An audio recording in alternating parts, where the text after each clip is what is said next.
فاعوذ باللہ من الشیطان الرجیم الحج اشہر معلومات فمن فرض فیہن الحج فلا رفث ولا فسوق ولا جدال فی الحج وما تفعلوا من خیر یعلمہ اللہ وتزودوا فإن خیر الزاد التقوى واتقون یا اولی الالباب۔ حج کے چند معلوم مہینے ہیں، جس نے ان مہینوں میں حج کو فرض قرار دیا تو پھر بیہودہ کام نہیں کرنا ہے، فسق و فجور کا کام نہیں کرنا ہے، اور نہ ہی حج میں کوئی لڑائی جھگڑا کرنا ہے، اور تم جو بھی نیکی کا کام کرو، خیر اور بھلائی کا کام کرو، اللہ تبارک و تعالی اسے جانتا ہے، اور زاد راہ لے لیا کرو، یقیناً بہترین زاد راہ جو ہے وہ تقوی ہے، اور لوگوں مجھی سے ڈرو اے عقل مند لوگوں۔ نہایت ہی عزت کے لائق محترم دوستوں، بزرگوں، بھائیوں اور عزت کے لائق ماؤں اور بہنوں، اللہ تبارک و تعالیٰ کی توفیق سے پچھلے دنوں عید الاضحیٰ نماز جو ہے وہ ادا کی گئی، اور لوگوں نے اپنی قربانیاں بھی اللہ کے حضور پیش کی۔ اللہ تبارک و تعالی مسلمانوں کی تمام عبادات اپنے دربار میں قبول و منظور فرمائے، اور اس سے پہلے پوری امت اسلامیہ نے ان کے مخصوص افراد جنہیں اللہ تبارک و تعالی نے توفیق بخشی، بیت اللہ میں اور مشاعر میں حج کی سعادت بھی حاصل کی۔ ایک زمانہ تھا جب نبی کریم صلی اللہ علیہ وآلہ وسلم نے حج کا اعلان فرمایا تو شرق و غرب سے اور شمال و جنوب سے، مدینہ کے رہنے والے اور مدینہ کے باہر سے رہنے والے لوگوں کا ایک سیلاب سا امڑ آیا کہ نبی کائنات صلی اللہ علیہ وسلم حج کی سعادت حاصل کرنے کے لیے جا رہے ہیں، تو ہمیں بھی یہ سعادت ملنی چاہیے کہ ہم بھی آپ کے ساتھ جو ہے وہ حج ادا کریں۔ چنانچہ 1,00,000 اور اس سے تقریباً کچھ زیادہ صحابہ کرام کا جمع غفیر آپ صلی اللہ علیہ وسلم کے ساتھ مل کر حج کی سعادت ادا کرنے کے لیے بیت اللہ پہنچا، اور بڑے امن کے ساتھ، سکون کے ساتھ، اطمینان کے ساتھ اور بڑی خوش اسلوبی کے ساتھ اور بہت ہی زیادہ روح پرور مناظر کے ساتھ، جذباتی کیفیتوں کے ساتھ اللہ کے حضور اللہ کی یہ عظیم عبادت جو ہے وہ ادا کی گئی، اور بہت بڑی سعادت لوگوں نے جو ہے وہ حاصل کی۔ اس کے بعد سے سلسلہ چلتا رہا، اور آج تک جو ہے وہ سلسلہ اللہ کے فضل و کرم سے جاری اور ساری ہے۔ درمیان میں کہیں کوئی انقطاع بھی آیا، آج بھی صورتحال پہلے زمانے سے بہت مختلف ہے۔ کہاں 30-35 لاکھ حاجیوں کا جمع غفیر پوری دنیا سے وہاں پہ پہنچتا تھا اور حج ادا کرتا تھا، لیکن پچھلے سال بھی چند ہزار اور اس سال بھی صرف 60,000 بندوں نے فریضہ حج جو ہے وہ ادا کیا۔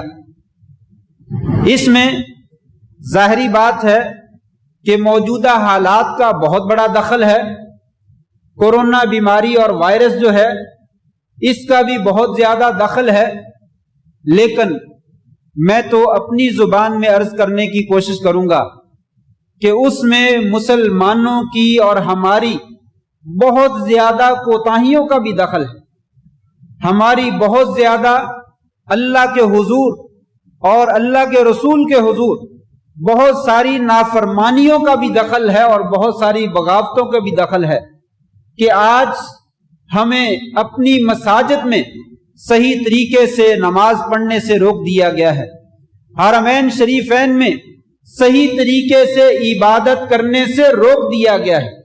اگر تمام اسباب کو یکجا کر کے بیان کرنے کی کوشش کروں تو بہت سارا وقت درکار ہے، لیکن حج کی مناسبت سے آپ صلی اللہ علیہ وآلہ وسلم نے جو خطبہ حجۃ الوداع ارشاد فرمایا، آپ کا پہلا اور آخری حج ایک ہی حج تھا اور اسی کو حجۃ الوداع کہا جاتا ہے۔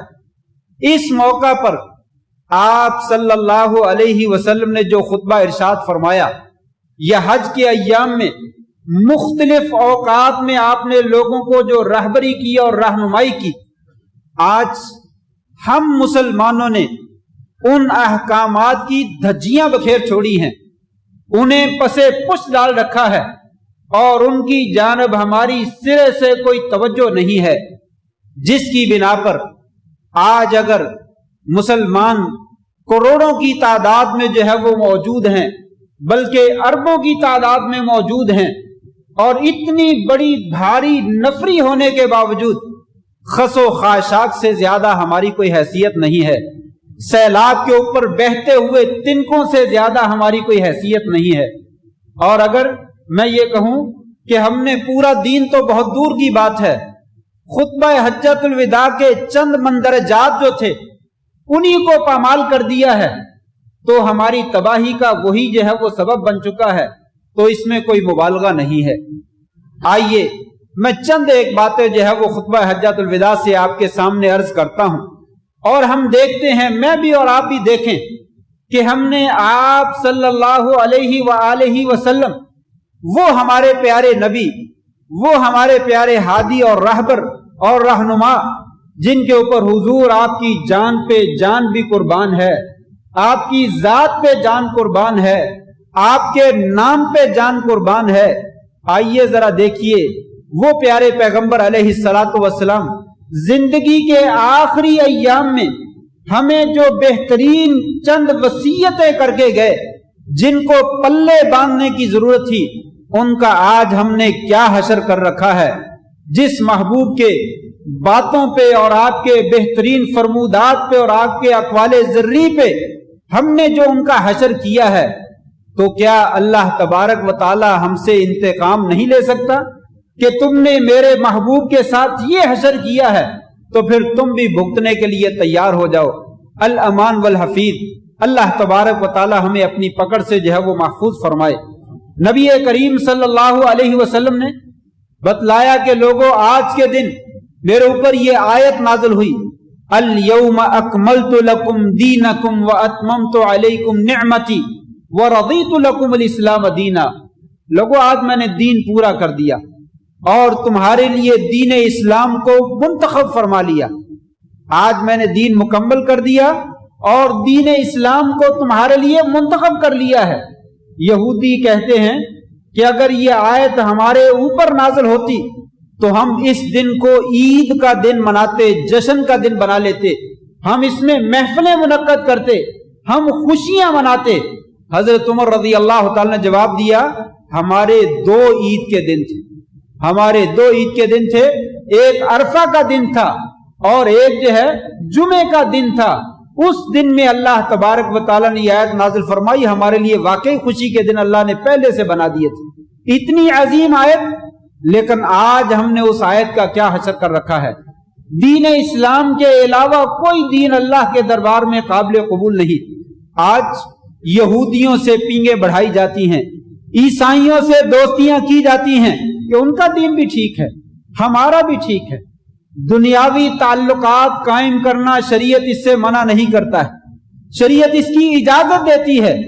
بین الاقوامی ہم آہنگی ہونی چاہیے، پڑوسی ممالک کے ساتھ تعاون ہونا چاہیے، ان کے ساتھ ایک دوسرے کے احترام کے معاہدے ہونے چاہیے، شریعت اس کا حکم دیتی ہے۔ لیکن اپنا معبود ان لوگوں کو بنا لینا، ان کی پرستش کرنا، ان کی پوجا کرنا، یہاں تک کہ وہ جہاں پہ کہیں انسان وہاں پہ کھڑا ہو جائے، جہاں پہ وہ کہیں بیٹھ جاؤ وہاں پہ بیٹھ جانا، اسلام قطعاً اس کی اجازت نہیں دیتا۔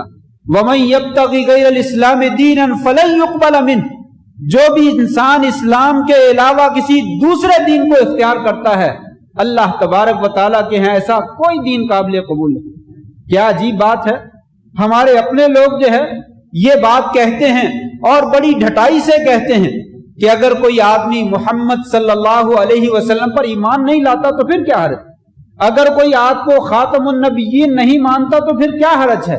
کیا یہ الیوم اکملت لکم دینکم واتممت علیکم نعمتی ورضیت لکم الاسلام دینا، ہم نے اس آیت کو پامال نہیں کیا، اس کی توہین نہیں کی ہے، اس کو ٹکڑے ٹکڑے کرنے کی کوشش نہیں کی ہے کہ اللہ تبارک و تعالیٰ تو فرماتے ہیں دین اسلام کے علاوہ کوئی دین، دین اسلام کے علاوہ کوئی دین نہیں، اور ہم کہتے ہیں یہودیت بھی ٹھیک ہے، عیسائیت بھی ٹھیک ہے، کوئی مسئلہ نہیں، وہ نہیں مومن ہوتے ہیں تو نہ صحیح، وہ ہمارے دین کے اوپر کیچڑ اچھالتے ہیں تو اچھالتے رہیں، کوئی حرج نہیں۔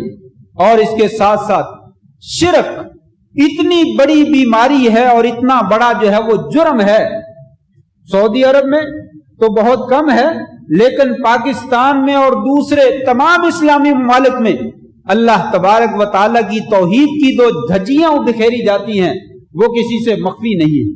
ہر گلی میں اپنا اپنا معبود جو ہے وہ بنا رکھا ہے، اپنا اپنا علاج جو ہے وہ بنا رکھا ہے، اپنا اپنا مشکل کشا جو ہے وہ بنا رکھا ہے، بگڑی بنانے والا بنا رکھا ہے۔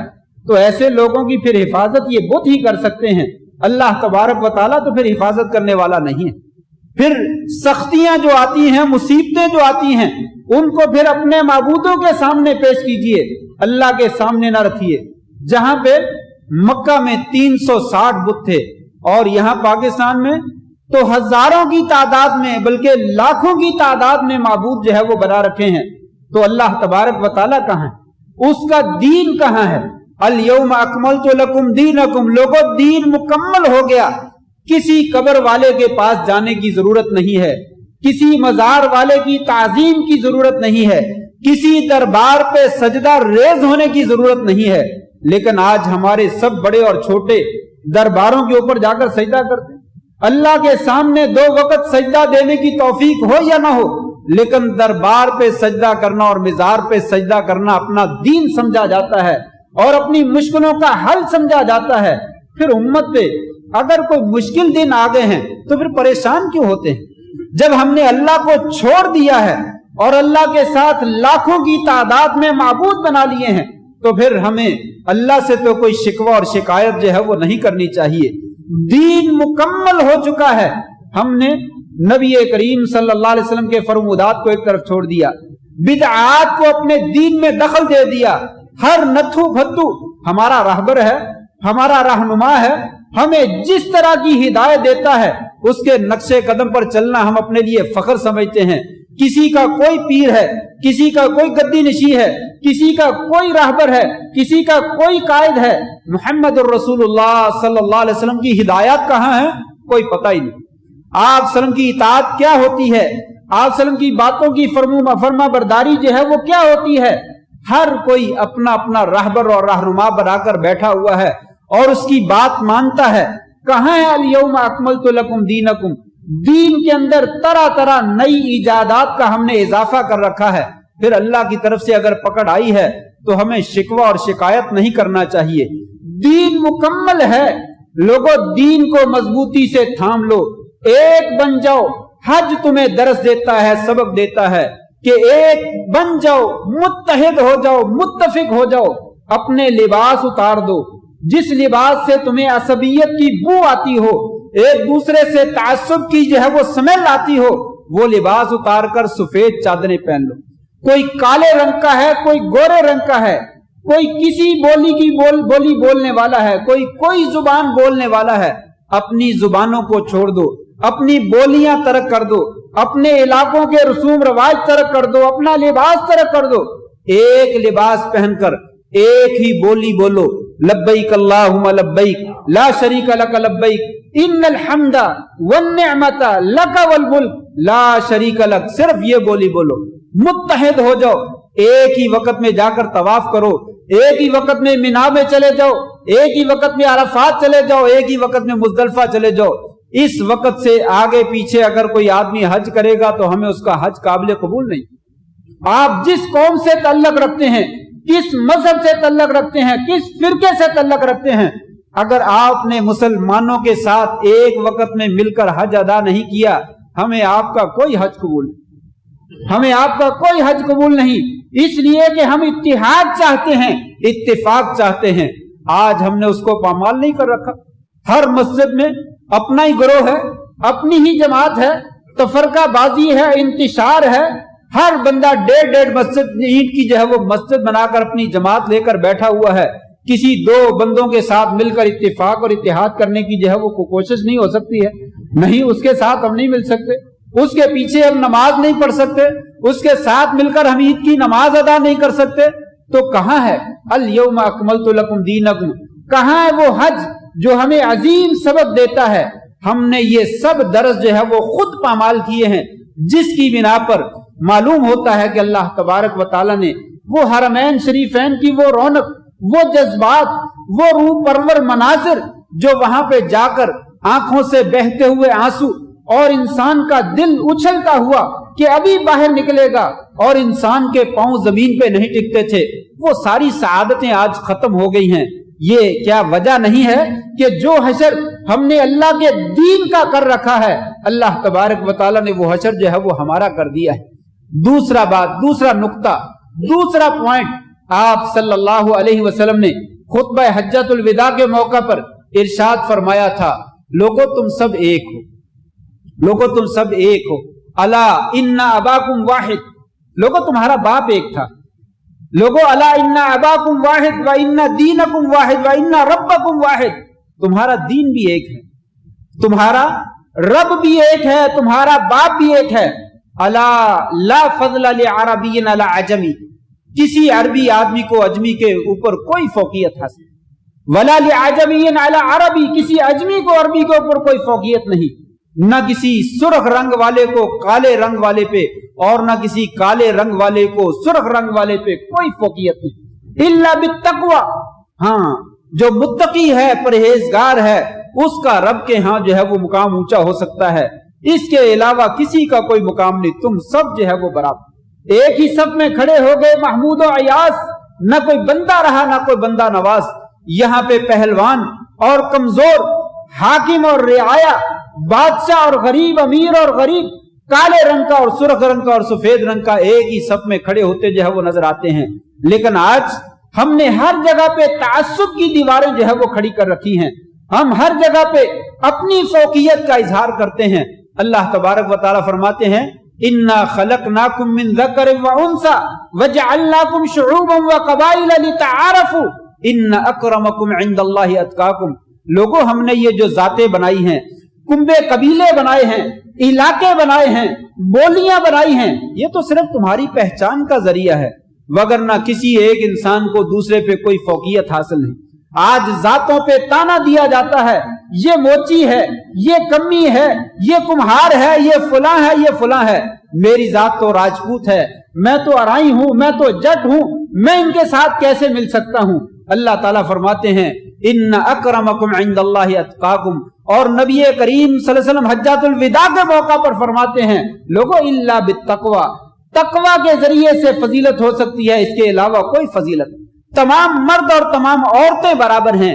قرآن نے کہا من عمل صالحا من ذکر او انثی وهو مؤمن فلنحیینہ حیاتا طیبہ، نیک عمل کرنے والا مرد ہو، نیک عمل کرنے والی عورت ہو، اللہ تبارک و تعالیٰ دونوں کو یکساں جو ہے وہ اجر عطا فرماتا۔ ہاں البتہ بعض لوگوں کو اللہ تعالیٰ نے فضیلت دی ہے، بعض چیزوں کی مناسبت سے اس کا انکار نہیں کیا جا سکتا، جیسے نبیوں کو اللہ تعالیٰ نے عام لوگوں پر فضیلت دی، علماء کو، اتقیاء کو، فضلاء کو اللہ تعالیٰ نے عام لوگوں پر فضیلت دی۔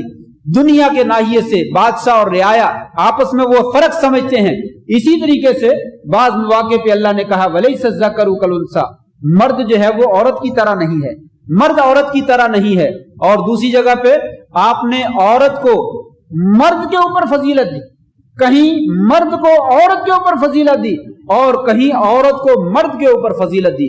الرجال قوامون علی النساء بما فضل اللہ بعضهم علی بعض، لوگوں اللہ تعالیٰ نے مرد کو جو ہے وہ حاکم بنایا ہے، مرد عورت کے اوپر حکمران کی حیثیت رکھتا ہے، اس لیے کہ اللہ تعالیٰ جسے چاہتا ہے کوئی فضیلت دے دیتا ہے، اور اس وجہ سے بھی کہ مرد حضرات عورتوں پہ خرچ کرتے ہیں، انسان کماتا ہے اور کمائی لا کر بیوی کے ہاتھ پہ ڈھیر کرتا ہے، اس وجہ سے اللہ تعالیٰ نے مرد کو عورت کے اوپر فضیلت عطا کی، لیکن دوسری جگہ پہ عورت کو بھی مرد کے اوپر فضیلت دی ہے۔ صحابی نے پوچھا یا رسول اللہ میرے اچھے سلوک کا کون زیادہ حقدار ہے؟ آپ نے فرمایا امک، تیری ماں زیادہ حقدار ہے۔ اس نے پھر سوال کیا، آپ نے دوسری مرتبہ پھر جواب دیا تیری ماں زیادہ حقدار ہے۔ پھر سوال کیا، تیسری مرتبہ جواب دیا کہ تیری ماں زیادہ حقدار ہے۔ چوتھی مرتبہ سوال کیا تو پھر کہا آباک، ہاں اپنے باپ سے بھی حسن سلوک کرو، وہ بھی تیرے حسن سلوک کا حقدار ہے۔ یہ اللہ تعالیٰ نے جس کو چاہا فضیلت دے دی ہے، وگرنہ عمومی اعتبار سے اسلام مساوات کا درس دیتا ہے، برابری کا درس دیتا ہے۔ آج ہم نے مساوات کو ختم کر دیا، کون ایک ہوتا ہے، کون جو ہے وہ، آپ کون ہوتے ہیں، میں کون ہوتا ہوں، میری حیثیت بڑی اونچی ہے، آپ کی تو حیثیت کوئی نہیں۔ انسان کو انسان نہیں سمجھتا، گردن اکڑ کر چلتا ہے، سلام تک نہیں کہتا، سلام مل جاتا ہے تو جواب نہیں دیتا۔ پھر آج اللہ تبارک و تعالیٰ نے اگر مسلمانوں کی پکڑ کر لی ہے تو پھر اس سے گھبراتے کیوں ہیں؟ جب ہم نے آپ کے دین کو تھاما ہی نہیں، اللہ کے دین کو اور آپ صلی اللہ علیہ وسلم کی وہ سنہری باتیں جو آپ نے اپنی آخری ایام میں ہمیں فرمائی تھی، تو پھر آج ہم پچھتاتے کیوں ہیں، پریشان کیوں ہوتے ہیں؟ اگر چاہتے ہیں کہ ہمارا عروج ہمیں نصیب ہو جائے، ہماری عزت ہمیں واپس مل جائے، تو پھر واپس پلٹیے۔ آپ صلی اللہ علیہ وسلم کا باقی دین تو بہت زیادہ ہے، خطبہ حجۃ الوداع کے چند نکات کو ہی لے لیجئے، اسی میں اللہ تبارک و تعالیٰ جو ہے وہ آپ کو سارا کچھ جو ہے وہ عطا فرما دیں گے۔ تیسرے نمبر پر اللہ کریم نے آپ صلی اللہ علیہ وسلم سے حجۃ الوداع کے موقع پر یہ بھی اعلان فرمایا، لوگوں یاد رکھو میں نے تمہاری تمام لوگوں کے اوپر ایک دوسرے کے مال، جان اور عزتیں حرام کر دی ہیں۔ آپ نے بڑے خوبصورت انداز میں لوگوں کو سمجھایا، لوگوں مجھے یہ تو بتلاؤ آج کا دن کون سا ہے، آج کا دن کون سا ہے؟ صحابہ اکرام کہنے لگے یا رسول اللہ ہمیں نہیں معلوم، اللہ بہتر جانتا ہے۔ حالانکہ صحابہ جانتے تھے، لیکن صرف اسی ناحیے سے کہ شاید آپ نے کوئی اور نام لینا ہو۔ صحابہ کہنے لگے اللہ اور اس کا رسول زیادہ جانتے ہیں۔ آپ نے فرمایا آج کا دن یوم النحر کا دن نہیں، قربانی والا دن نہیں؟ کہا جی ہاں قربانی کا دن ہے۔ پھر پوچھا یہ مہینہ کون سا ہے؟ پھر صحابہ نے وہی جواب دیا۔ آپ نے فرمایا ذوالحجہ کا مہینہ نہیں؟ کہا یہ شہر کون سا ہے؟ صحابہ نے پھر جواب نہ دیا۔ آپ نے پوچھا یہ مکہ مکرمہ نہیں ہے؟ کہا مکہ مکرمہ ہے۔ پھر آپ نے فرمایا فَإِنَّ دِمَاءَكُمْ وَأَمْوَالَكُمْ وَأَعْرَاضَكُمْ عَلَيْكُمْ حَرَامٌ كَحُرْمَةِ يَوْمِكُمْ هَذَا فِي بَلَدِكُمْ هَذَا فِي شَهْرِكُمْ هَذَا كَمَا قَالَ عَلَيْهِ الصَّلَاةُ وَالسَّلَامُ۔ لوگو تمہارے خون، تمہارے مال اور تمہاری عزتیں تمہارے آپس میں ایک دوسرے پر اسی طرح حرام ہیں جیسے آج قربانی کا دن حرمت والا ہے، جیسے ذوالحجہ مہینہ جو ہے یہ حرمت والا ہے، اور جیسے یہ مکہ مکرمہ حرمت والا شہر ہے۔ جس طرح ان تینوں چیزوں کی حرمت کو پامال کرنا جائز نہیں ہے، اسی طرح کسی مسلمان کی عزت کو، اس کے مال کو اور اس کے خون کو پامال کرنا جو ہے وہ تمہارے لیے جائز۔ یہ دیکھنے کو تو بات معمولی سی ہے، لوگ بیان کرتے ہیں اور ایک کان سے سن لیا جاتا ہے دوسرے سے نکال دیا جاتا ہے، لیکن کبھی غور کیا آج ہم اپنے مسلمان بھائی کا مال لوٹتے ہیں دھوکے کے ساتھ، بے ایمانی کے ساتھ، فراڈ کے ساتھ، کرپشن کے ذریعے، جھوٹ کے ذریعے، ملاوٹ کے ذریعے، کسی بھی ذریعے سے بہنوں بھائیوں کی جائیداد پہ ناجائز قبضے کیے جاتے ہیں، اور دوسروں کو جو ہے وہ بے رحم کر کے انسان جو ہے ان کی جائیداد اور ان کا مال جو ہے وہ اپنے قبضے میں لے لیتا ہے۔ کبھی سوچا ہے کہ ہمارے لیے یہ کیسی حرمت والے ہیں؟ اللہ کے رسول نے ہمیں کیا فرمایا تھا؟ جاتے جاتے ہم نے آپ کے اس فرمان کا کیا حشر کر رکھا ہے؟ پوری امت اسلامیہ، دوسرے لوگوں کا ہم ذکر نہیں کرتے، ہم اپنی بات کرتے ہیں۔ اللہ ماشاءاللہ جس کو اللہ نے ہدایت دے رکھی ہو، دنیا میں موجود ہیں لیکن تلاش کرنے سے بھی نہیں ملتے۔ موجود ضرور ہیں، ایک دوسرے کا بھلا کرنے والے، ایک دوسرے کی خیر خواہی کرنے والے، ایک دوسرے کے مال پہ ڈاکہ نہ مارنے والے موجود ہیں، لیکن تلاش کرنے سے بھی نہیں ملتے۔ کبھی کسی سے مل جائے، ملاقات ہو جائے تو غنیمت سمجھیے کہ دنیا میں اللہ کے ولی سے ملاقات ہو گئی۔ آج ہر بندہ یہی چاہتا ہے میں دوسرے کو لوٹ، میں دوسرے کا مال اپنی تجوری میں ڈال لوں، دوسرے کو دوسرے کے مال سے جو ہے وہ محروم کر دوں؟ کیا نبی اکرم صلی اللہ علیہ وسلم نے فرمایا نہیں تھا لوگوں جس طرح یہ ذوالحجہ کا مہینہ، حج والا مہینہ، حج والا جو ہے وہ شہر اور حج والا دن یہ تمہارے لیے حرمت کے لائق ہیں، اسی طرح تمہارے مال بھی تمہارے لیے حرمت کے لائق۔ عزتیں، آج انسان دوسرے کی عزت اچھالتا ہے، کیڑے نکالتا ہے، طرح طرح کے تان و تشریح کرتا ہے، سوکنے، بہنیں اور خالائیں اور چچیاں اور تائیاں اور دوسرے تمام بھی رشتہ دار، جس کو پتا چلتا ہے کہ فلاں کی بیٹی کو تو عزت مل گئی ہے، وہ اس میں کیڑے نکال نکال کر معاشرے میں اس کو ناسور بنا کر جو ہے وہ نہیں پیش کرتی۔ یہ کون ہے؟ یہودی ہیں، یہ عیسائی ہیں، یہ کون ہے؟ یہ مسلمان ہیں جو اپنے ہی سگے رشتہ داروں کے اوپر جو ہے وہ الزام تراشیاں کرتے ہیں۔ کبھی تو وہ عیب موجود ہوتا ہے اور اکثر وہ عیب موجود بھی نہیں ہوتا۔ اور پھر عزتوں کی پامالی کا ہمارے ملک پاکستان میں جو آج کل حشر ہے، آپ اخبارات کی زینت بننے والی خبروں کو بخوبی جانتے ہیں، یہ مسلمانوں کا شہر ہے، یہ مسلمانوں کا ملک ہے، جن کے بارے میں کہا تھا کہ تمہاری عزتیں ایک دوسرے کے اوپر حرام کر دی گئی ہیں۔ اور ایک صحابی آیا تھا اور آ کر کہا تھا یا رسول اللہ مجھے زنا کی اجازت دے دیجیے، اور آپ نے بڑے خوبصورت انداز میں سمجھایا تھا کہ اپنی والدہ کے لیے پسند کرتا ہے، اپنی بہن کے لیے پسند کرتا ہے، اپنی بیٹی کے لیے پسند کرتا ہے، اپنی خالہ کے لیے اور پھوپھی کے لیے پسند کرتا ہے۔ اس نے کانوں کو ہاتھ لگائے، معاذ اللہ، توبہ اور استغفر اللہ کہا، تو کہا پھر جن سے تو بدکاری کرے گا کیا وہ کسی کے یہ رشتہ دار نہیں ہے؟ اللہ تبارک و تعالی نے سمجھ دے دی، اس کے دل اور دماغ کو پاک اور صاف کر دیا، اور دوبارہ ساری زندگی کبھی اس کے دل کے اوپر اس طرح کا جو ہے وہ خیال نہیں آیا۔ آج یہ تعلیمات کہاں ہیں؟ آج مسلمان معاشرے میں یہ تعلیمات کہاں ہیں؟ حجۃ الوداع کا یہ پیغام کہاں پہ ہے کہ آپ نے فرمایا تھا لوگوں اعراضکم، تمہاری عزتیں ایک دوسرے کے اوپر حرام ہیں۔ جب ہم نے اپنے بھائیوں کی عزتوں کو پامال کیا اور اللہ اور اس کے رسول کے حکم کی کوئی پرواہ نہیں کی، اللہ تبارک و تعالیٰ نے ہمیں پامال کر دیا، ہمیں بے عزت کر دیا اور بے معنی کر دیا، اور ہماری ہوا کو اکھیڑ دیا، اور ہماری کوئی قوت جو ہے وہ باقی نہیں رہی۔ آج بڑا جم غفیر ہونے کے باوجود سوائے تنکے کے خس و خاشاک کی طرح سیلاب کے اوپر بہنے والے تنکے کے ہماری کوئی حیثیت نہیں ہے۔ لوگوں اپنے دین کی طرف جو ہے وہ واپس پلٹو۔ چوتھے نمبر پر نبی کریم صلی اللہ علیہ وسلم نے اسی حجۃ الوداع کے موقع پر فرمایا تھا لوگوں الا ان امور الجاہلیہ موضوعۃ تحت قدمی، یہ لوگوں جاہلیت کے تمام معاملات میں نے اپنے پاؤں کے تلے روند ڈالے۔ زمانہ جاہلیت کی کوئی باتیں نہ کرے، او پچھلے زمانے میں تم نے ہمارے ساتھ ایسا کیا تھا، تمہاری نسلوں کو سبق سکھائیں گے، کہا نہیں۔ مسلمان ہونے کے بعد پرانے زمانے کو بھول جاؤ، زمانہ جاہلیت کے رسم و رواج کو بھول جاؤ، طور طریقوں کو بھول جاؤ۔ لیکن آج ہم مسلمان ہیں، اور مسلمان ہونے کے باوجود باپ دادا کا دین بڑا عزیز ہے، باپ دادا نے یوں کیا تھا، باپ دادا نے ایسا کہا تھا، فلاں رشتہ داروں کی دشمنی چلی آ رہی ہے، تمہارے ساتھ جو ہے وہ کبھی دوستی نہیں ہو سکتی، تمہارے ساتھ کبھی تعلقات جو ہے وہ بحال نہیں ہو سکتے۔ آج پھر وہ زمانہ جاہلیت کی بو ہمارے اندر سرایت کر چکی ہے، ہم اسے نکالنے کے لیے تیار نہیں، تو اللہ اور اللہ کا دین جو ہے وہ ہمارے دلوں میں کہاں پہ جگہ جو ہے وہ پکڑ سکتا ہے۔ وقت کم ہے، میں بات کو سمیٹنے کی کوشش کروں۔ آپ صلی اللہ علیہ وسلم نے اسی حجۃ الوداع کے موقع پر فرمایا تھا لوگوں الربا موضوع تحت قدمی، لوگوں سود بھی میں نے اپنے پاؤں تلے دے کر روند ڈالا ہے، پرانا سارے کا سارا سود ختم، میں عباس ابن عبد المطلب کا جو سود ہے وہ سارا ختم کرتا ہوں۔ لوگوں سود کو حرام کر دیا گیا۔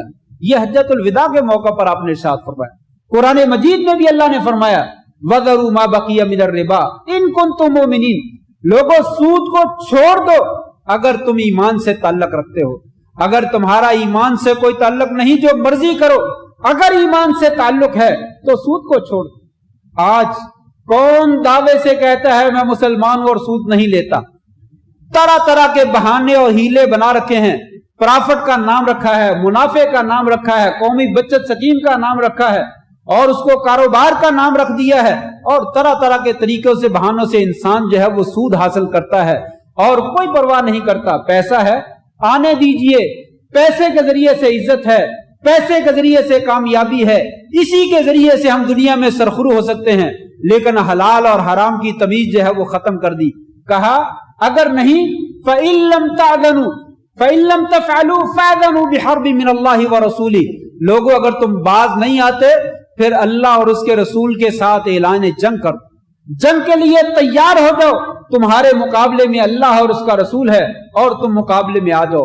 وہ قوم جو اللہ اور اللہ کے رسول سے جنگ کرنے کے لیے تیار ہو جائے وہ اپنے حرمین کی حفاظت کیا کر سکتی ہے؟ وہ اپنی مسجدوں کی اور اپنے مدرسوں کی حفاظت کیا کر سکتی ہے؟ ان کی دعائیں مسجدوں کے لیے، مراکز دینیہ کے لیے، حرمین شریفین کے لیے کہاں سے قبول ہو سکتی ہیں جو خود لوگ اللہ اور اس کے رسول کے ساتھ اعلان جنگ کرتے ہیں؟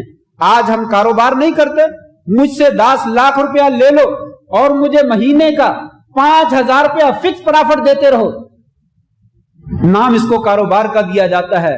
یہ فکس پرافٹ جو ہے یہ سود نہیں تو اور کیا ہے؟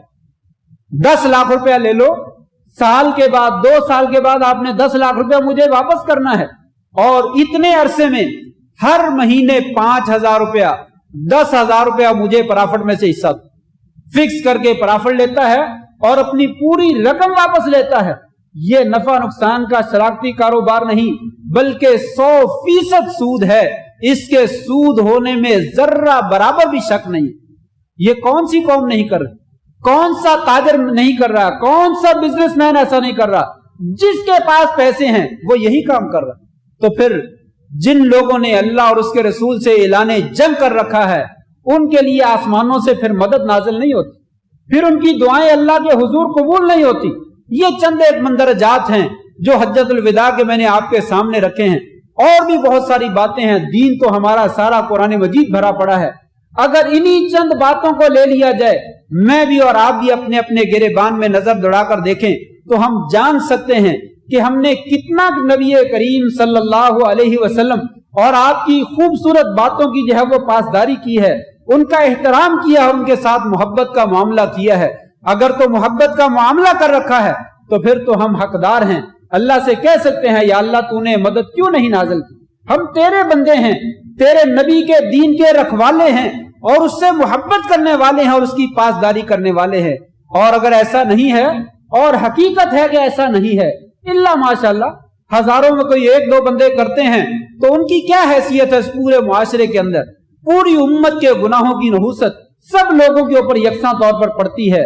آج ضرورت اس بات کی ہے کہ واپس پلٹیں، اپنے دین کی طرف لوٹیں، اللہ اور اس کے رسول کے احکامات کی طرف لوٹیں۔